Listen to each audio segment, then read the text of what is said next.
Hello everyone, study point में आपका स्वागत है। आज हम बात करेंगे साइंस के कुछ महत्वपूर्ण क्वेश्चंस यानी एमसीक्यूज से जुड़े क्वेश्चन जो आपके एग्जाम के लिए अहम साबित हो सकते हैं। तो चलिए वीडियो को शुरू करते हैं। क्वेश्चन पहला है, ध्वनि किस माध्यम में नहीं चल सकता है। जो क्वेश्चन है पहला कि ध्वनि किस माध्यम में नहीं चल सकता है, तो जो ध्वनि है ऑप्शन में आपका दिया गया है कि ठोस, द्रव, गैस, निर्वात। तो जो ध्वनि है वह निर्वात में नहीं चल सकता है, यानी निर्वात में ट्रेवल ध्वनि नहीं कर सकता है। और ठोस, द्रव, गैस यह तीनों में ध्वनि चल सकता है। अब इसमें भी अगर आपसे क्वेश्चन पूछा जाए कि ठोस, द्रव, गैस में ध्वनि की चाल सबसे अधिक किसमें होगी, तो इसका सही जवाब होगा ठोस। ठोस में ध्वनि की चाल सबसे अधिक होती है। लेकिन जो क्वेश्चन पूछा गया उसके लिहाज से इस क्वेश्चन का answer option number D right होगा, यानी निर्वात में ध्वनि नहीं चल सकती है। लेकिन ठोस, द्रव, गैस की बात करें तो ठोस में आप याद रखिएगा, फिर उसके बाद द्रव, फिर उसके बाद गैस। यानी कि जो ध्वनि के चलने का क्रम होता है, यानी सॉलिड में सबसे ज़्यादा होता है, फिर लिक्विड में होता है, फिर उसके बाद गैस में होता है। तो ये सीक्वेंस याद रखिएगा क्योंकि ऐसे क्वेश्चन एग्जाम में पूछे जा सकते हैं। अगला क्वेश्चन हमारा है, मानव शरीर का सबसे कठोर पदार्थ कौन सा है। इसमें चार ऑप्शन है, हड्डी, दांत, नाखून, त्वचा। तो इसका राइट आंसर होगा दांत। दांत जो है यह मानव शरीर का सबसे कठोर पदार्थ अंग होता है, यानी पदार्थ है। और यह दांत में एक इनेमल पाया जाता है, उससे इसकी कठोरता और बढ़ जाती है। तो इसलिए इस क्वेश्चन का right answer option number B हो जाएगा। आगे की तरफ बढ़ें तो अगला क्वेश्चन हमारा है, सूर्य किस प्रकार की ऊर्जा देता है। विद्युत ऊर्जा, रासायनिक ऊर्जा, प्रकाश ऊर्जा, यांत्रिक ऊर्जा।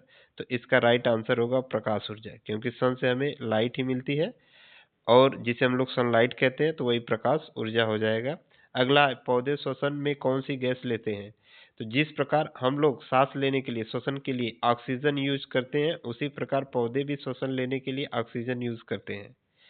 और पौधे, एक मिस पॉइंट ये है इसका कि ऑक्सीजन तो लेते हैं श्वसन के लिए, लेकिन अगर जब पौधे प्रकाश संश्लेषण करते हैं यानी फोटोसिंथेसिस प्रोसेस करते हैं, जब उनको खाना बनाने की ज़रूरत होती है, तो उस टाइम पौधे CO2 गैस लेते हैं।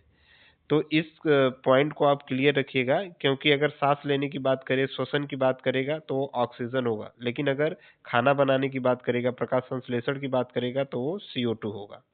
आगे की तरफ बढ़ते हैं। अगला क्वेश्चन है, मानव मानव शरीर का कौन सा भाग सबसे कठोर है। तो पीछे हमने इसके बारे में आपको बता दिया है कि यह आपका दांत से जुड़ा है, दांत सबसे कठोर भाग होता है। जल का शुद्धतम रूप क्या है। तो जल का शुद्धतम रूप जो है यह है आपका वर्षा का जल। जो वर्षा का जल होता है यह सबसे प्योर यानी सबसे शुद्ध माना जाता है। और यह पृथ्वी पर यानी आपके सरफेस पर आते आते क्या होता है, इम्प्योर हो जाता है, क्योंकि जो आपका एटमॉस्फेयर है उसमें कई सारे धूल कण होते हैं, गैसेस होती हैं, तो इस वाटर में डिसॉल्व हो जाते हैं, यानी कि अर्थ तक पहुंचते पहुंचते सरफेस तक आते आते, यानी जो वायुमंडल में विभिन्न प्रकार की गैसेस होती हैं, धूल कण होते हैं, इसमें डिसॉल्व हो जाते हैं। तो यह सरफेस पर आते आते इम्प्योर हो जाता है। लेकिन अगर सबसे शुद्धतम रूप की बात करें ऑप्शन के अकॉर्डिंग, तो इसमें सबसे शुद्धतम रूप वर्षा यानी जो बारिश का पानी होता है। अगला क्वेश्चन की बात करें तो पौधे का कौन सा भाग भोजन बनाता है। तो जो भोजन बनाने की बात आती है, तो जो पौधे का पत्ती होता है, जो लीफ होती है, पत्तियां होती हैं, यही पौधों के लिए भोजन तैयार करती हैं। और यहाँ पे जब पौधों के लिए भोजन तैयार होता है तो उसमें आपका CO2 गैस की ज़रूरत होती है, क्योंकि CO2 गैस से ही आपका खाना बनता है। सनलाइट के प्रेजेंस में CO2 चाहिए, फिर उसके बाद उसको पौधे को H2O चाहिए, फिर प्रेजेंस ऑफ सनलाइट यानी सनलाइट की उपलब्धता यानी उपस्थिति जरूरी है, फिर उसके बाद ग्लूकोज ग्लूकोज बनता है, यानी C6H12O6 और प्लस आपकी ऑक्सीजन गैस रिलीज होती है। तो यहीं से आपके पौधे ऑक्सीजन गैस को छोड़ते हैं, यानी जब पौधे भोजन बनाते हैं तो ऑक्सीजन गैस को छोड़ते हैं, जब पौधे श्वसन करते हैं, क्योंकि हमने इसके पीछे बात कर लिया है कि जब पौधे क्या करते हैं, श्वसन करते हैं तो वो ऑक्सीजन गैस लेते हैं, लेकिन जब खाना बनाते हैं तो कार्बन डाइऑक्साइड। तो यानी कौन सा भाग भोजन बनाता है? तो इसके लिए आपका राइट आंसर हो जाएगा ऑप्शन नंबर सी। अगला क्वेश्चन है, भोजन बनाने की प्रक्रिया को क्या कहते हैं? श्वसन कहते हैं कि प्रकाश संश्लेषण कहते हैं कि पाचन कहते हैं कि उत्सर्जन कहते हैं? तो जो भोजन बनाने की प्रक्रिया होती है वह प्रकाश संश्लेषण होती है, यानी फोटोसिंथेसिस की प्रक्रिया से ही पेड़ पौधे अपना भोजन तैयार करते हैं। अगला क्वेश्चन हमारा है, चुंबक का कौन सा ध्रुव सबसे शक्तिशाली होता है? तो इसका मध्य, ऊपरी, निचला ध्रुव। तो जो चुंबक का ध्रुव होता है यानी ध्रुवों पे सबसे शक्तिशाली होता है। जैसे मान लीजिए ये कोई चुंबक है, अब इसमें दो पोल होते हैं, एक आपका उत्तरी ध्रुव होता है, एक आपका दक्षिणी ध्रुव होता है, यानी नॉर्थ पोल होता है और साउथ पोल होता है। नॉर्थ पोल हो गया और साउथ पोल हो गया। तो इसमें होता क्या कि अगर मान लीजिए इस मैग्नेट यानी चुंबक को अगर ब्रेक कर दे, दो भागों में तोड़ दे, अगर इसको हम दो भागों में क्या कर दे, ब्रेक कर दे, तो फिर एक इस ये आपका चुंबक परफेक्ट बन जाएगा। फिर इसमें एक नॉर्थ और एक साउथ और एक नॉर्थ और एक साउथ बन जाएंगे।